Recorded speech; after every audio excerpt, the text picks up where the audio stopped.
So I want to start with some wise words from Arthur Caplan, head of medical ethics at the New York School of Medicine, earlier this week. It's from a beautiful opinion piece that Arthur Caplan wrote. This announcement was the saddest display of a lack of evidence, rumours, recycled old myths, lousy advice, outright lies, and dangerous recommendations by anyone in authority in the world claiming to know anything about science that I have ever witnessed. And that's saying something since I'm 76 years old. Among other things, I watched Trump gurgle on about taking bleach during COVID.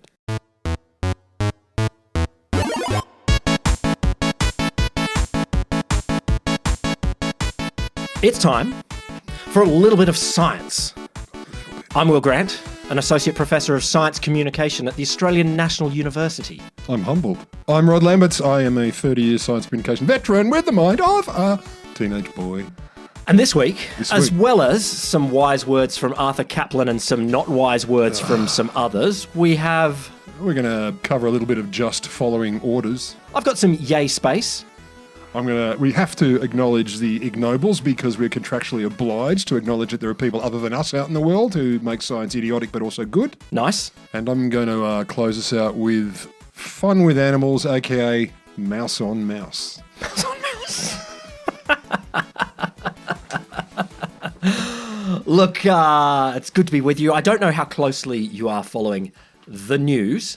You're reading that opener and I'm like, I can think of 20 things, but I'm going to guess. Can I guess? Yeah, you can guess. I'm going to guess it's the autism pregnant lady's paracetamol. Yes. Boom! Because it's the most recent idiocy. Opinion. Yeah. And look, I just wanted to go into this because, we have talked about Donald Trump and his administration I don't remember in the past. We're not the closest coverer of Donald Trump, but when that man veers into the land of science, occasionally this little bit of science show has to step up and get off our patch, mate. Punch back. Get off our patch. Somewhat. And you too, Kennedy. And you too, Kennedy. Get off our patch. Get off our patch. And you too, Kennedy. So, yeah. I just want to start by just going through what happened. On Monday, this is Monday before we were recording, President Trump and his Health Secretary, Robert F. Kennedy Jr., wearing, as he's been described, a jacket that is too small. A too small jacket for him, which I don't know if it shows off your muscles or not. It does. It shows off your roids. Oh, and also Mehmet Oz. Three of the people who often claim to know science but don't have the science chops that... Mehmet has done your medical degrees. He has. Your degrees medical. And look... Then ignored them. Well, not totally. He ignores bits of them, I think, as suits the broadcast. Well, I think they all might be.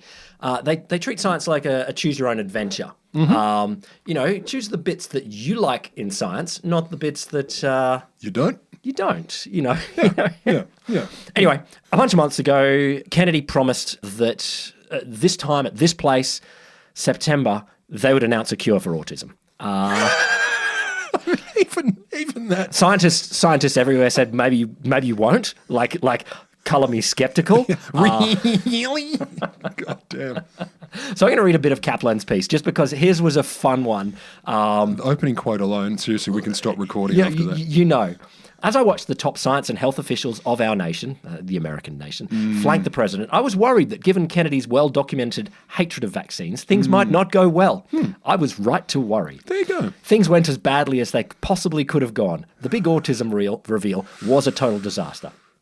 So as I said before, there's that quote about the saddest display of lack of evidence. Basically, the argument of Trump and Kennedy is that the causes of the autism epidemic. Now, you can question if there is an autism epidemic. That's a good place to stop. Well, no, it's worth recognising that there has been a large increase in documented cases of autism over the last 20 years. Yes. Now, whether that is changes in diagnostic, whether it's recognition that getting diagnosed may actually provide you with treatment pathways. Thank you, insurance companies. Potentially, there could actually be changes in the environment that are leading to... It's true. It could be. So there could be. Yeah. But, we've got to... These people, Trump and Kennedy, are also very hostile to people with autism. Like a lot of the things they've said. Hostile. Well, no, there was this Kennedy quote a while ago where he's like, "These people will never write a poem. They'll never play baseball. They'll never earn money." And it's like, I'm not sure what you're thinking autism is, but Well, it doesn't sound great from what he's describing. You're basically a vegetable, I gather. but their argument is that taking Tylenol or acetaminophen, As a baby. as Trump said, Acetaminophen. or as is known in many other countries. So Tylenol is the brand name, acetaminophen is the chemical, but it's actually got another. The actual chemical name is sort of a mashup of acetaminophen and paracetamol. It's got all those bits in there. But Paracetamol. in most of the world, it's known as paracetamol. Yes. Traded as a brand name in Japan and America as Tylenol. Taking that during pregnancy, they argue, contributes to autism. Yes. So By they, you don't mean Japan and America, you mean JFK and JFK and Trump. Now, here's the thing.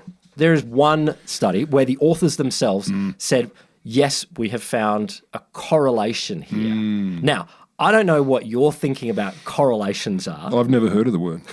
I heard it as correlations, which sounds like incest. So basically, the study had found women who take Tylenol or paracetamol during pregnancy do see an increase in autism. But it's not necessarily the causation. There could be a lot of other things. Well, it could be other things that are causing them to take Tylenol or paracetamol during pregnancy. For example, they eat Autistafruit. You shouldn't and that eat makes them take Autistafruit. Tylenol. I don't know, but you could be having fevers, you could be having some sorts of pains, you could be having all sorts of things. So the authors said, look, calm down. Correlation does not mean causation. Whoa! Let me pause on there. But I'll come to some nice spurious correlations in a second. I love them. But I think it's just worth stressing here. The first part here is, yet again, this administration is like, you know what? Women, just tough it out. And this is just another attack on women's bodies. Yeah, it's a festival of misogyny. There's no question. Yep. And so Kaplan is like, we've seen in history ideology used to drive science to confirm the prejudices of dictators like Hitler, Stalin, and Mao. We now have a regime that sees science as an enemy and public health as only fit for personal anecdotes and conspiracy. He gets to the point, and he's from like New York University Med School. Yeah. Like, is that a good one? I think it's okay. How many graduates? Like 10? I think they've graduated 10 graduates at least. That's not bad. And but he's getting to the point where you can't trust federal science in America anymore. Americans must turn to their doctors, and hopefully their doctors are giving good advice here. Yeah. But it's totally horrific. And there's going to be people, there will be women following this advice, not taking Tylenol, getting fevers, getting things during pregnancy that will harm the health of the baby and potentially harm the mother. This is, I mean, I don't know how much Tylenol might be life-saving, but it's worth recognizing here that this is terrible advice that will actually lead to significant harms and will have no dent in autism rates. They just want announcements. So look, they just want announcements. This is what I thought I'd do for you, Rod. What this is a spurious correlation. Two things that go up together. Yeah. Doesn't mean that one causes the other. They might have a mutual cause. I love a spurious correlation. I love them. So I went to a great website by Tyler Vigen. What Tyler Vigen has done, he's got 25,000 different variables in his database, all sorts of statistical things, patents granted, UFO sightings, anything you want. Shoe size, color preference, and anything. And when you mash them up, you can find all sorts of lines that just point to. And what he's also done, so good. He's got AI. Because AI will do anything you want it to write up to be fair, and some things you don't. Yeah, no doubt. Yeah. But to write up a spurious correlation paper. So he's got these things like... that's genius. So I'll just pull up some. Oh my God. So a couple here, like there's a nice correlation. What's the number, for the correlation coefficient? R equals 0.993. So it's virtually perfect. It's virtually perfect. Between per capita consumption of margarine, I think that would be America. And sexual prowess. Well, close. The divorce rate in Maine. So Maine. in Maine. So in 2000 it was quite high, and it has dropped steadily with a little jump in 2005 down to 2009. So if you eat margarine in Maine, you're getting divorced. No, I think eat margarine in America causes everyone people in Maine gets to get divorced. Or so something. That's even worse than a bad correlation. So we've got another one here. UFO sightings in Utah. Yeah. Correlates quite nicely. This With is instances of acne in Zambia. patents granted in the US. So that's awesome. As the UFO sightings go up, so too go the patents. And what's our R there? That was 0.927. So quite humongous. good. Again, you find that in a psych experiment, you're wetting yourself. Like number of movies Will Smith appeared in, which I mean, I've just got to say, Who's been in a few? dude makes some movies. Like in some years, he's up to 7 movies In 1 year? Or releases? Yeah, I assume releases. movie appearances. Yeah, So it'd be based on the release that year he's in it. like it's wild. that's Like a lot, he's in a lot. This correlates quite nicely. 0.849, so not as strong as the others, with big. electricity generation in Kosovo. I knew it. So which one's causing which is the question. Yes. It's definitely Kosovo. Or as Bill Clinton would say, Kosovo. So shall I click the random button on Tyler Vigen's button and see what else we get? Click it. Click it hard. What I'll go through is an AI explanation here. Okay. So this one is highway diesel consumption in America. Only highways. Yes. Okay. Yeah. Only Okay. highway. Yeah. I don't know. Popularity of the Willy Wonka meme. Which means... I don't even know. Does it show you the meme? Well, I can Google that up. Go Willy on. Use your Googlies. Wonka. Meme. I'm sure there's more than one. Oh, yeah, it's the one where old Willy Wonka, not... Gene Wilder, Willy Wonka. Gene Wilder. Not Chalamet. Anyway, Gene Wilder with his... seriously, popularity of a meme. Highway diesel. So. And highway, but I love it's highway diesel too. It's not like diesel consumption or anything. It's on the highway. No, but it also comes up with a nice AI explanation. Oh, yeah, like Tyler Vigen's... Tell me why this is true. Yeah. Tell me why this is true, basically. Yeah. Fewer diesel fumes meant less air pollution, leading to clearer thinking. With clearer thinking, people realised that the Willy Wonka meme was overused and not as funny as they once thought. So as you lowered the fumes, you lowered the Willy Wonka meme use. I like this one. Okay. Popularity of the first name, Alana, Yeah. correlates 0.960, the distance between Uranus and Venus.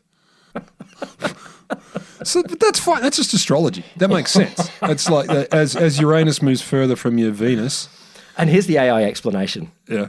As more and more babies were named Alana, the collective sound frequency of their parents proudly calling out to them created small but measurable sonic waves. Fantastic. Over time, these waves interfered with the gravitational pull between Uranus and Venus. I'm sorry, I know I'm deliberately saying I know what you're Uranus, saying. inadvertently nudging them slightly further apart. So The sound waves changed gravity and moved them slightly further apart. the Alana effect, as it was dubbed by baffled astronomers, led to reevaluations of celestial mechanics and left everyone marveling at the cosmic consequences of baby name trends. Look, I love that. If you want it to lie, If you want it to lie. great lies. It's great lies. Great, that's really well constructed. But the fact, he's put it in as papers as well. So look, Of course.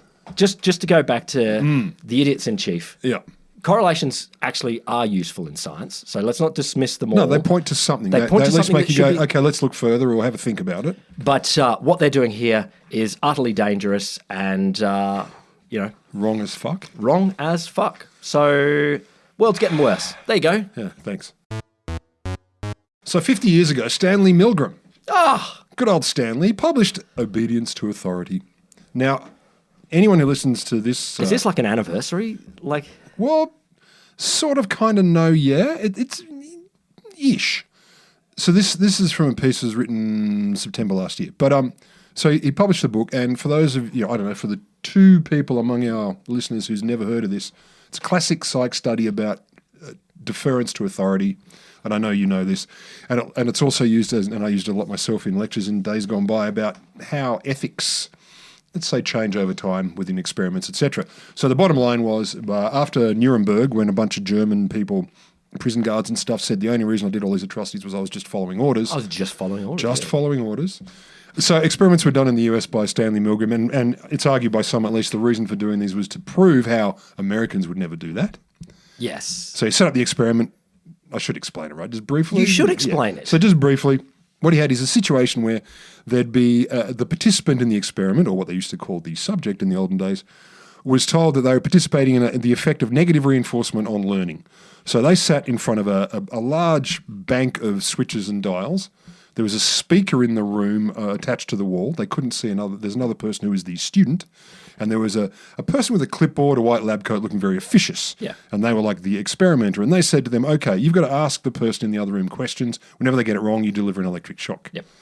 And the shocks each time went up a little bit. They got stronger and stronger for each time the person got it wrong. Or they were told they did? They were told they did. Yeah. They were told each time. So the person would answer the question wrong, you'd flick a switch, and they'd just hear through the speaker, ow. Yeah. Then as it got stronger, they'd hear through the speaker, ow, and it got worse and worse and worse. So as they started to get concerned, as the shocks got stronger, the experimenter or the person in the lab coat and the clipboard said, no, you agreed to do this, you must do the next shock. And after a while, the person in the other room, who was actually in on the experiment, was shrieking into a microphone, oh my God, stop, you're burning me, I have a heart condition.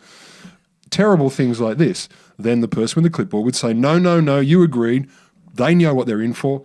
Push the next switch, put the next switch. And it got to a point where many people, a surprising number of people, clicked the next switch to a point where on the actual readout it said, this is dangerous and or lethal. And the person was screaming, my heart, my heart, my heart, and occasionally would go silent. So, I don't know, passed out or died. Yeah. So this experiment was a little bit surprising. So suddenly, of course, these people said, No. Turns out we'd do it too. Yeah, well. Then, of course, questions came up. And this thing has reappeared and reappeared and reappeared over the years since it was Can I just say though that I look, obviously a very interesting experiment, foundation with a lot of this kind of stuff. There's other things going on in a wider prison environment. There might be some people that like doing some of this. Well, who doesn't? But there's also a lot of other pressures. You're in the middle of a war. A lot of people have guns, and if you don't follow orders, you get a bit shot. You do. You get and I'm not forgiving No. those concentration camp guards. No. I just think that it's a complicated place. It absolutely is. But then when you put people into this experimental situation and they, for all they know, are actually murdering or at least participating in someone else's extreme pain, it becomes a little bit like, ooh. Yeah. So anyway, it comes up and again when bad things are happening around the world. And what I remember was Abu Ghraib back in the it was 2004. GW Bush. It was one of the first big scandals of Iraq War. Yeah, and so it was a prison facility in Cuba. Not Cuba. Yeah, Cuba. Iraq. That's what I meant. Iraq. Abu Ghraib. I mean, you just go What's from the the difference? language, man. Anyway, it was a bad American prison. And people got really brutal. Like the guards got really brutal. They did terrible things. They dehumanized people, etc. So of course, when this happens, whenever these stories start up, news stories, documentaries and stuff bring Everyone up calls the up Milgram Stanley experiment. and says, they call up Stanley. What do you reckon, Stanley? Oh, you're dead. Sorry, mate. Anyway, any opinions for us anyway? And of course, Philip Zimbardo's Stanford prison experiments. These all come up. Yeah. These all come up. And I was listening to a documentary, if you're listening in Australia, Triple J's Hack, and they're interviewing someone who's really into these experiments, who'd done and repeated Milgram's experiments on other people because it was timely. And they said, look, I did a replication of one of these with a bunch of different kinds of people. And the one that stuck in my head was the most egregious people by employment category, let's call it. Oh. Guess who were the most egregious? Yes, keep clicking up until the person was screaming, I'm dying, etc. Oh, Jesus. No. Well, it's obviously academics. Yeah, close. Nuns. Horrifyingly willing Oh, wow. to torture the shit out of people as far as they were aware. I did not have a Catholic school education, but Ditto. But I have friends that did. I think that lands very much in the stereotype, shall we say. Would you think so? I mean, I nearly crashed the car. I was listening to this and I was just like, oh, thank you for making me, justifying everything I ever believed. And, of course, the original Blues Brothers. Yeah, no, that's where I get my Catholic education stereotypes fuck, from. shit, fuck, no, fuck, slap, ruler. But anyway, so for a long time, the Milgram experiments, people and also scientists have felt a little bit awkward about it. Is it a good experiment? Is it true?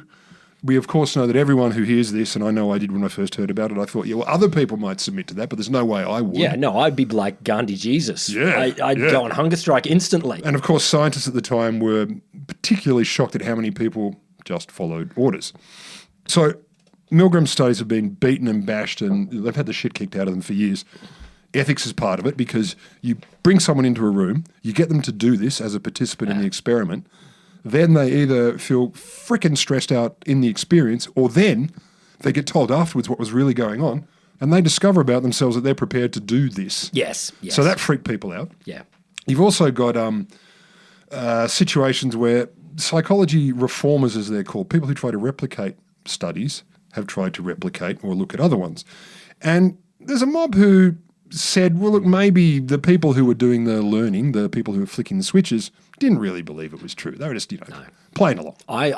That's my suspicion all the way along. Like, yeah. I guess I've got to trust in institutions that, like, I'd be like, nah, you're playing along. This ain't real. Like, I want my $5. Yeah, I'm going to shock you to see how much the actor can do this. Yeah, like, exactly. How good are you? I can see acting, and I know. Come on, Laurence Olivier. let's get him there. Convince me you're having a heart attack, but only with my ears. Yeah, exactly. So that frees me from any ethical responsibilities. Absolutely. And I would too. I'd mess with it if I was in a psych experiment now. That they should, psychologists out there, if I ever volunteer for one of your experiments, refuse me because I will do everything I can to fuck with it, which might be what you want. Whoa. Anyway, so there's a journal called Philosophica Scientia. And just recently, 3 authors re-examined the data from Milgram's experiments. They had a re-look at the data itself, but they also looked at outcomes of what they called conceptual replications, similar kinds of studies. Yeah, sure. Similar kinds of studies. And they reckon that Milgram's work and his conclusions probably still stand pretty strong. Hey, good. So they said, for example, I mean, I love the start off, as it was put in one article, Milgram's experimental paradigm is robustly replicable, and it is. Yeah, cool. You really can replicate this. Yeah, okay. There's no fucking nuance. The setup is Hasn't it been straightforward. done a bunch of time by TV shows and stuff like that? Like it's Probably. Yeah. So they found 20 replications or close variations on it from around the globe that reinforced it.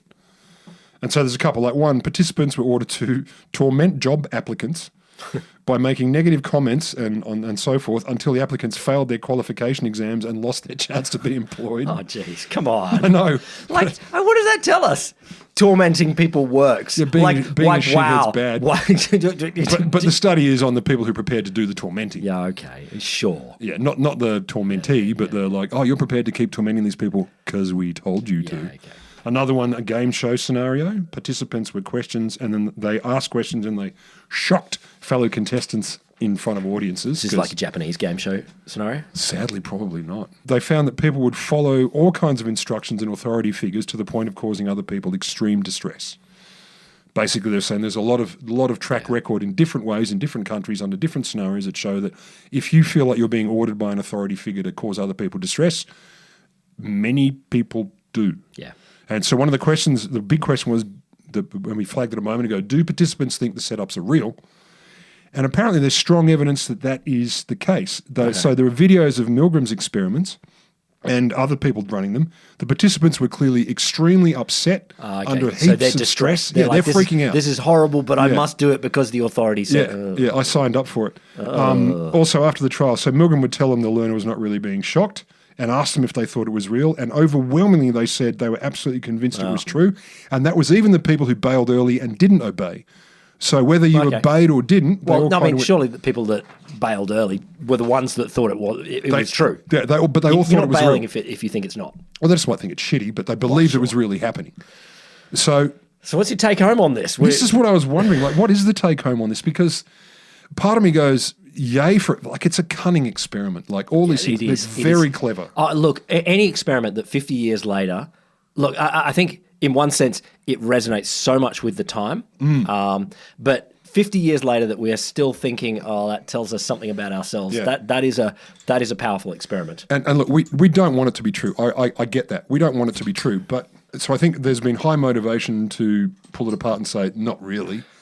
Look, okay. Look, so we know the world is on the slide, let's say. We've heard rumours. I mean, I just covered a story and I've got something more for you in a second. Yeah. Towards fascism. Pretty clear in the US. Yeah. And there was an article, that came out just the other day where some fascism expert goes, "Oh, Australia, you guys are next." And the bit of me that's like, "Oh, but I don't want to. But I don't want. Can we not? Yeah. What if we don't? Can we have a referendum on it?" And there was one bit of me that's like, surely Australians are a bit skeptical of we're not a dress up in Hugo Boss kind of thing. Actually, my only real suit is Hugo Boss. No, okay, for different. No, it's not quite as Nazi as the Nazis. Not quite as Nazi. But we're not quite a let's all dress up in the uniform kind march of under the flag. And and we also think people that that take that kind of stuff seriously are a bit weird. You're a wanker. If you're too proud of your country, you're a bit of a dick. Yeah, calm the fuck down. But Yeah. but I don't doubt that. Well, Australia has committed lots of crimes and in recent and longer past. So I'm not claiming any perfection there. I just hope that we might not be. But I did. It's that moment where you start going. So if we land in fascistia, it's like that question. What would I do in the Nazi world? You don't ever want to actually. I don't want to answer it. You don't want to be. You don't want to be tested. No. You want to be able to answer it hypothetically when you're sitting around on the It's a couch pub and question. having some beers or You're pulling bongs, going, "Would you be fascist?" Like, nah, man. no, that'd be uncool. Yeah, I think what Milgram shows is that we may have deference to authority, perhaps ingrained in us as a species. That Possible. something there. But I think it's actually the other things that are scary is where people go, I hate this and this is horrible, but I have duties to insert smaller family, other things. And at least it's not me. Well, no doubt. Which is horrifying. And this is the thing that the fascists do is they split us from the wider community and go, you care about your own and then you'll be safe if you keep your head down. And no doubt there were millions of Germans in the Nazi regime that were like, I hate this. Sure, there were people that loved it, don't doubt. Of course. But there were people that were hating it. Yep. And they were just terrified the whole time. Yep. I'll mind my own patch, I want to survive. I want my kids to survive. Absolutely. And it's just, whoa. Yep, absolutely. So I think, okay, one of my takeaways is let's not so blithely dismiss it. Do you know what shits me so much about the fascists? Like, they are terrified. They are literally terrified. I would assume right towards the peak. I imagine Hitler all the way through that was like, one day a bullet is going to get me in the neck. Yep, that's why he was so pale and white, because he never had any shit in him. He was always shitting himself. Skinny little pale man. What if you set up a regime where no one was terrified? And they're like, oh, but how would we control them? and it's like, could you just not Don't be a set dick. up terror? Don't be a dick. There you go. Don't be a dick. Do you have some good news? Yes. Okay. So Don't make it too good, though, because I won't believe it. I love this story, and it was kind of buried in the last couple of weeks because, well, other stuff was going on. So up there on our sister planet, our friend planet, our god of war planet, Mars. Oh, yeah. We've got a rover. I mean the human species. Rover's NASA in particular. Rover's a dog. No, it's a little robot. It is a little robot. Perseverance. It's out there driving around, collecting samples, and looking at things. And it found I something. do love that. Oh, fuck, I love they're out there. I love they're just trundling around. No, I still, as I'll come to in a bit, I really hope that we can maintain a presence looking out there into the rest of the world, universe. Yes. Trying to understand more about ourselves. Like, the first question that Perseverance is answering is life possible on other planets? Has life happened? Yes and yes. So, yes. Maybe. Yes and yes. Maybe. So, 2024, Perseverance found a rock. And on the rock were little spots. Little spots. They were calling them like leopard print spots, little tiny things. All right. There's a great photo of Perseverance, like the rover. It takes a selfie all the time. Like it's like taking a selfie of it hovering over the rock. Is no one immune to the social media effect? No one is immune. And it's like looks at the camera. But you can imagine the stream. Check me out. Mum, Dad, I'm still on Mars. Yeah. But literally. It's red. Yeah. So Perseverance found a small rock, and the rock is named Chayava Falls. I'm not quite sure. The rock is named Chayava Falls? Yeah. After its Spanish heritage? But it's in a ancient riverbed, a dry riverbed on Mars in Jezero Crater. So a river used to flow through there ages ago. Yeah. And the rovers go, all right, there's some spots. Or at least the human drivers of the rover are like, let's have a look at these spots. Yeah.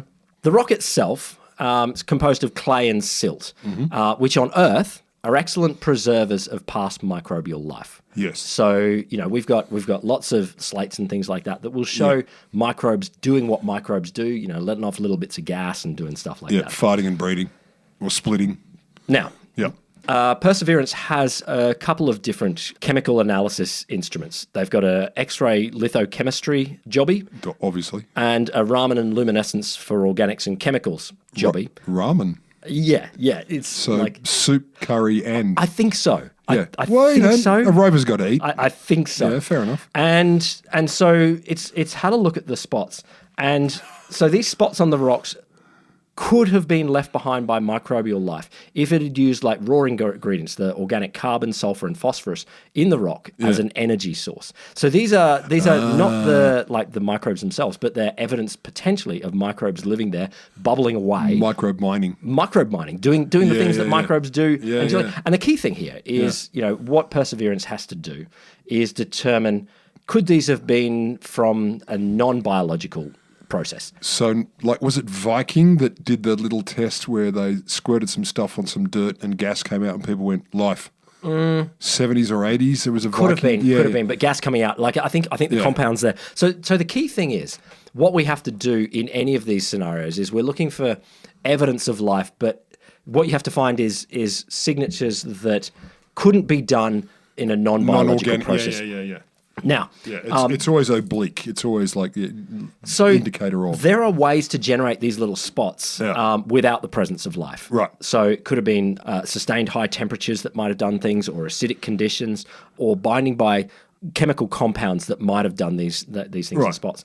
But this particular rock doesn't show any of the evidence of the non-biological processes here. Oh, that's interesting. So no evidence they showed high temperatures or acidic conditions. Yeah. And so at the moment, I love this. Yeah. This is Katie Morgan, who is Perseverance project scientist at NASA. So she's one of the people driving the rover. You meet someone at a party. What do you do? I drive a robot on Mars. Well, I'm not going to tell you what I do because there's no point.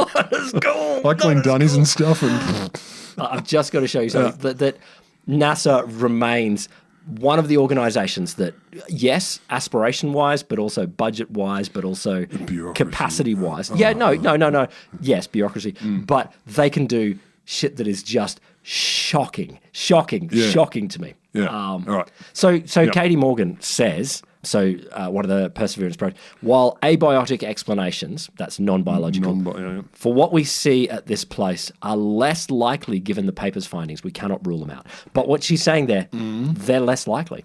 That this might be a strong signature. Slightly more life-ish than not. Slightly more life-ish than not. Now, key thing there, demonstrating life on another planet means something pretty important for us. Yeah. What it means is that, and it's the first other planet we can get to. Yeah.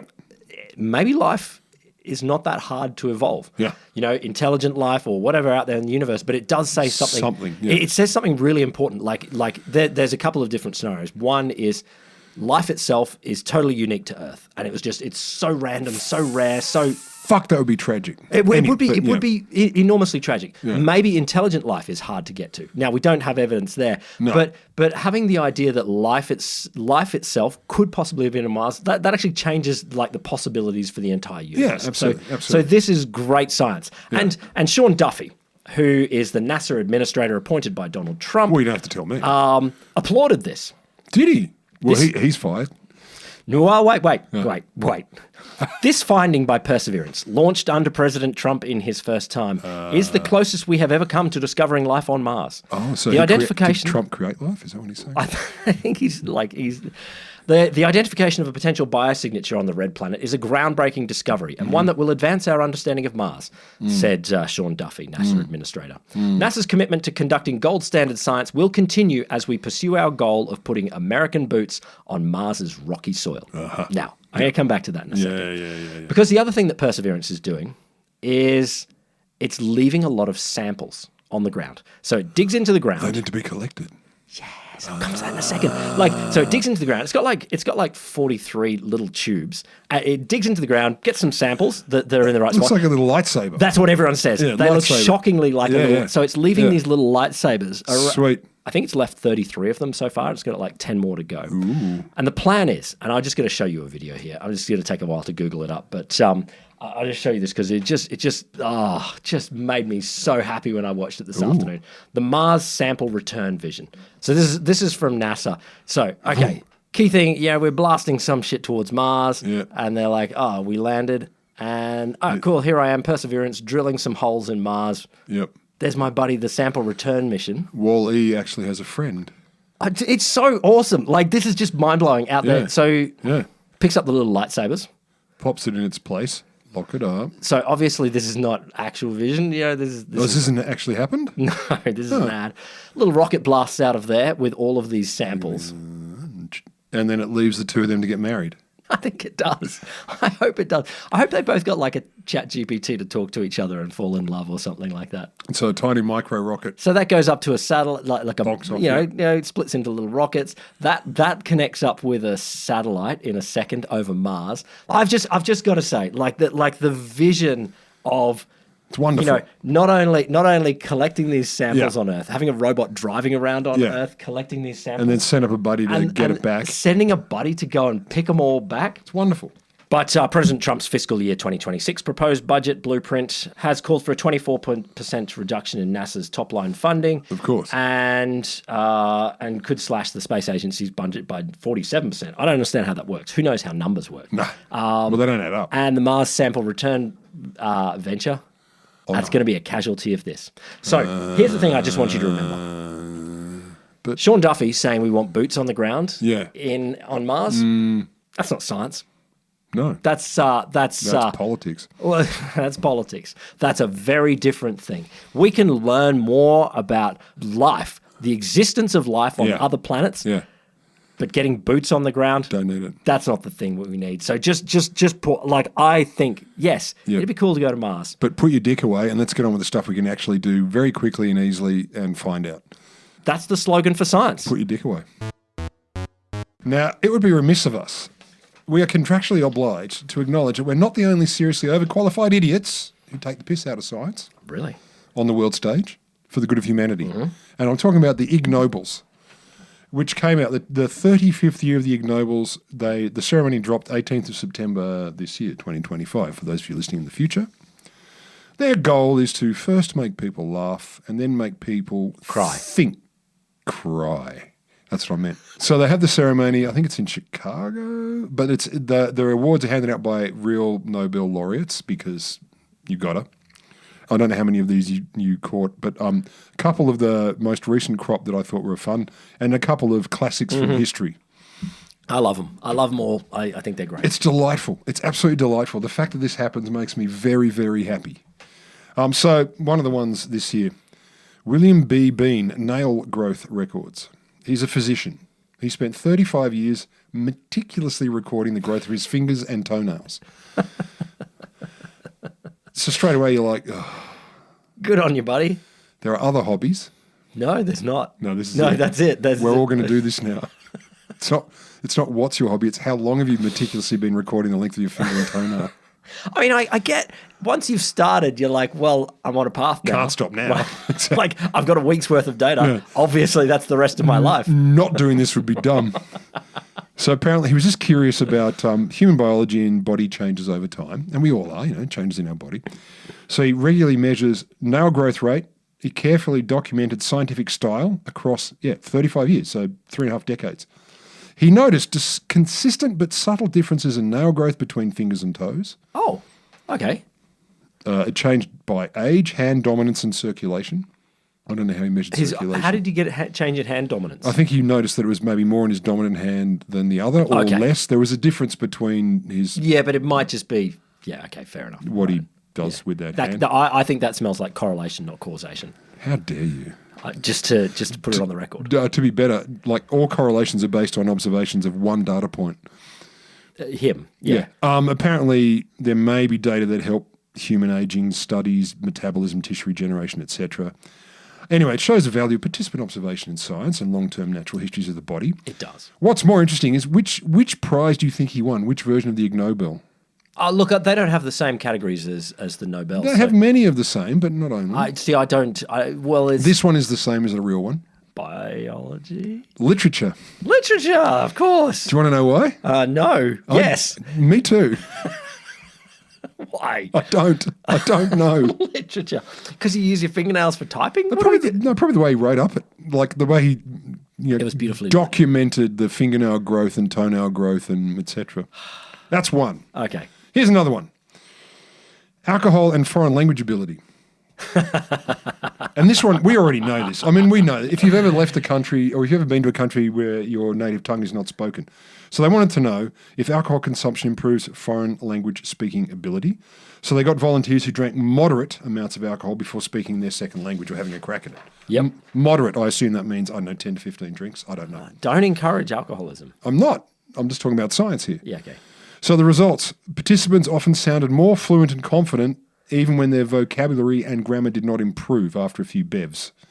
So they sounded more confident, but their actual technical ability doesn't change. It may not have improved, but it kind of gave the impression. And language is a lot about impression. Yeah, totally.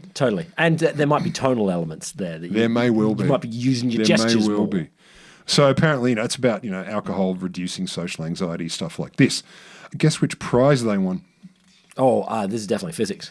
Peace Prize. Peace! That kind of makes sense. No, okay, fair Kind of enough. makes sense. Fair enough. Get a little bit drunker and you Yeah, and then you can make peace together. Physiology Prize, I'm telling you that now. Psychology. Being told you're smart tends to lead to you being more narcissistic. I mean, so they're a little psychology. Okay. You're told you've done really well even though you didn't, and apparently you start to show measurements on narcissism inventories that make you a bit more of a wanker. A biology prize. I like this one. Zebra-striped cows repel flies. So some colleagues of Tomoki Kojima, they tested whether painting zebra-like stripes on cows would reduce fly bites. And they did. Oh, my God. Because apparently it might fuck with insect vision. So that's what, zebras have stripes. I thought there's more camouflage in the grass from lions and stuff. Well, like and flies and stuff, apparently. okay, all right. So what that led me to believe is next time, anytime I go to a barbecue from now on, I'm not going to use fly spray and stuff. I'm going to paint myself stripy. Yes. I'm going to go stripe face. Yes. So I don't get fly blown. Yes. Okay, and wear pants. That will stop you getting fly blown as well. So that's a couple of the ones of the most recent round that I quite enjoyed. But I have to just call on some faves from the past. Just three from the past. All right. So one was, and if you live in Australia, which we pretty much do, you would know wombats. First, you know what a wombat is. Yep. They shit cubes. Yeah, of course. But I do too. Yeah, but you're not a wombat. Yeah, that's weird. Have scientists studied your poo? Well, no, they should. No. Oh, you're not old enough yet. Soon, though, you will be sending it off. Actually, they have. It's begun. It's begun. The government study. The government wants to take your poo example. But so there was a study they called it Physics in 2019. How in the hell wombats actually, for those of you who have never seen wombat shit, they literally do shit cubes and sometimes in little piles. Yeah. Little building blocks of cubes. And you wouldn't expect it. No. Like it's cubes are not your natural biological thing. It's not on the Bristol stool inventory. No. Are they cubes? It's like, they're definitely not. Consistency's irrelevant. Look, cubes with rounded edges. It's still pretty much cubes. So that was a great little study, and they looked at bowel anatomy, intestinal wall compression, moisture of stools, etc. So that was fun, working out how it happened. There was a nutrition prize in 2014. Scientists made sausages out of baby shit. Why? They were trying to develop probiotic sausages. Well, I've got other ways. No, you don't. You don't. This is Spanish researchers, and the Spanishes, they make really good sausages. They do. So they got baby feces to get bacteria that might both ferment sausages and also pass through the stomach neatly to colonize the gut. That was Is the sausage all baby poo, or is it? I think it might have only been ingredient, maybe inspired by. But the best for me, I think, unless someone can come up with another, and please, if you do have a better one, email us at alittlebitofscience at cheers@alittlebitofscience.com.au. That's what I meant. I was just seeing if Will knew. Yeah. Material Science 2020. Researchers wanted to reproduce the stories that they'd heard about Inuit people Yes. in order to survive, making knives out of frozen human shit. They did, didn't they? Because that is the classic murder weapon where it disappeared. That might have been an icicle or a leg of lamb, but human shit will do. Yeah. So yeah, they froze poo to -50. They shaped blades. They tried slicing through meat. It generally didn't work, and the edges melted or smeared instead of cutting. That's my fave. I'm pretty sure that's my fave right now. Oh God! Like, just because you can. Doesn't mean you should. So it all started from an accidental observation. For those listening or who've just tuned in, this is mouse-on-mouse action. Fun with animals. So Li Zhang, a systems neuroscientist at the Keck School of Medicine, the University of Southern California, they were conducting experiments. The team noticed that when a mouse encountered an unconscious partner, it started to, quote, interact intensively with it. Like, wake up, my darling. You stop napping. There's work to be done. We have mouse business. The children need cleansing and the fields are lying We foul. must tend. And this has never been reported before. It looked like the mice that were interacting vigorously or intensely, sorry. Are you implying something here, just for the record? What do you think I'm implying? No, What do you think I'm implying? No, that's the point of implying. I know what you think I'm implying. It looked like they were doing CPR.